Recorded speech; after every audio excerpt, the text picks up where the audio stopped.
In this video, let's start with the miscellaneous problems on the chapter that we are dealing with. Actually, we have covered almost all the topics and now we are ready to solve some problems which will be given to us at a random and we are not knowing that which topic is it. Explicitly, it is not mentioned that it is a question of Maxima or Minima or something. Let's start with it. The question has been asked in the CBSE previous examination year 1995. It says test if fx is equal to x square minus 6x plus 3 is increasing or decreasing on the interval 4 to 6.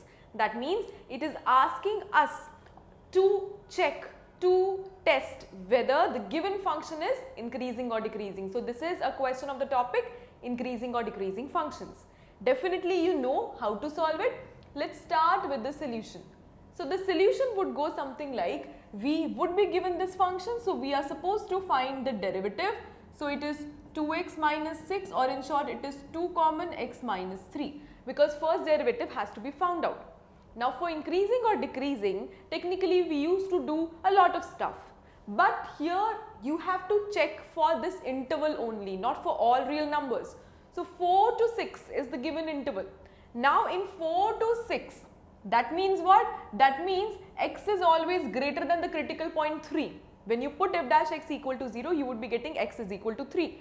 And 4 to 6 is such interval which is always greater than 3. So I would say x is greater than 3 in 4 to 6 interval, and in 4 to 6 whatever value you put 4 you get positive, you put 5 you get positive, you put 6 you get positive, any value in between 4 to 6, any value you get positive. So that means your f dash x is greater than 0.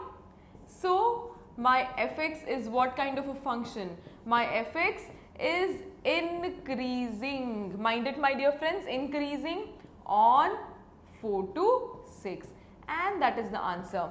So these questions will actually give you a chance to test yourself that whether you remember all the previous concepts or not. Definitely must practice all the questions.